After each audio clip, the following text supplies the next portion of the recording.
Let's talk today bullshit fads for people that who are trying to change their lives this new year. And we'll start with the 35 to 45-year-old guy who maybe used to be a all-conference football player, basketball player, etc., and is now looking down at your beer gut and you're like, what the fuck has happened in my life? Well, they decide this first part of the year that they're going to go out and they're going to go out hard. They're like, you know what, if I'm not sore, I'm not building muscle. So that's today's topic. Do you have to be sore in order to build muscle? Do you have to annihilate yourself in order to build muscle? And the answer right there, very simply, is no. You do not need to be debilitatingly sore to build muscle. And here's why. If you look at anybody's body, I always begin here with gymnasts, because gymnasts are one of those special groups of people that start at a very young age and they develop a lot of muscle tissue once puberty hits. And the reason why they're able to build as much muscle as they are is because of the accumulation of work over time. Nothing happens in one day. It is years and years and years of being able to handle their body weight and handle it at a better rate than what they did the day before. So apply that to yourself now. If you went out and trained, not to a level 10 out of 10, but maybe you're to an 8 out of 10, and you did that 4 days this coming week, versus going out and absolutely blasting yourself and you can't move your arms and your legs and you don't train again for another week, what do you think the better option is going to be? I think it's clearly going to be the option where you're able to survive for the next day and continue. Some things that improve on this is using exercises that are joint friendly, exercises that will not put you at a risk of injury. Personally speaking, I don't think any guy above 35, unless you're a power lifter, needs to squat, bench, or deadlift every week. I think that you should pick some things that you like to do and continue doing them, but train more for aesthetics. Think like a bodybuilder, but think in terms of a gymnast. Too many things to think about there. But think about, I'm gonna train like a bodybuilder. I'm gonna make sure that I hit every muscle equally across the week. So I want to gain balance across my body. Excuse me, my nose itches today. I want to gain balance across the body. So I want balance between my chest, my back, my traps, my lower lats, my biceps, my triceps. I want balance between my quads, hamstrings, my calves. I want full body balance. I want aesthetics. That's where bodybuilding training comes in. But again, let's also talk about what we're going to do in terms of training like a gymnast. When you train like a gymnast, it means you can train more and you can train more often. So again, go back to that idea. You train it like an 8 out of 10, no matter what you're doing this coming week. And I've got a free program I'm gonna put down here in comments that you guys can pick up. It's actually a 3-day-a-week program, 2 upper body days, 1 lower body day, completely free. It's fucking awesome. And if you don't take that free offer, then something's wrong with you. You're jacked in the head. But anyway, back to this idea.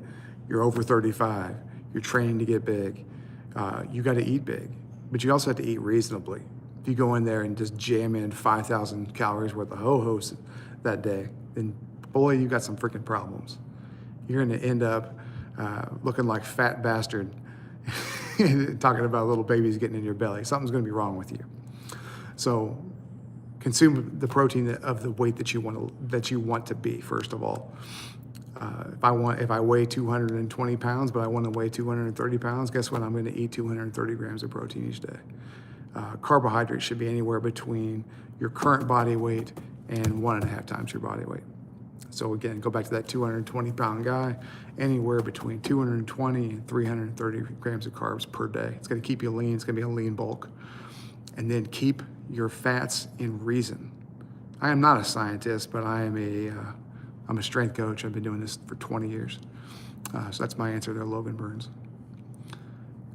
So back to fats. I don't think you need to add a lot of fat to your diet.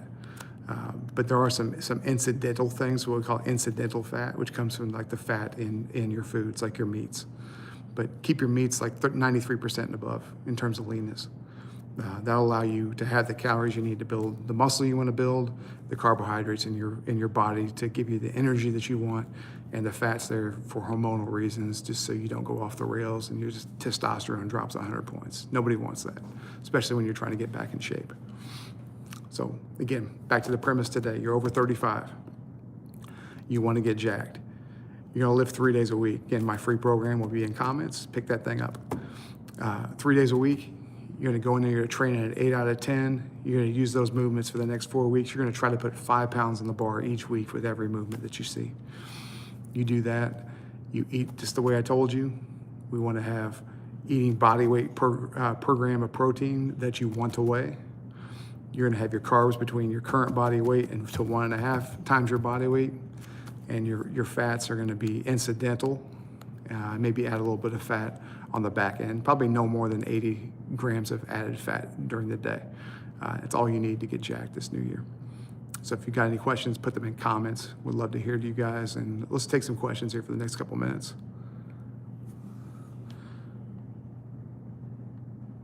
All right, Big Mac Wrestler Gamer.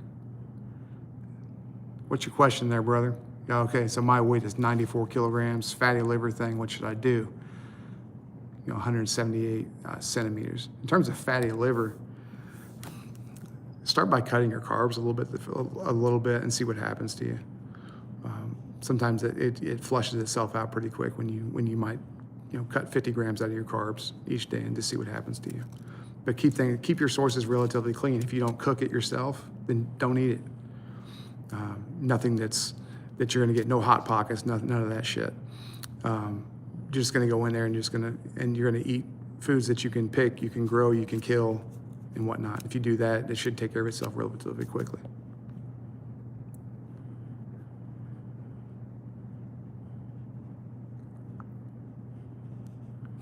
Where's Shaggy? Where's the rest of the gang? Apparently this is, I could appreciate the comment. I think that's funny. 18 bat, don't know what to tell you, brother.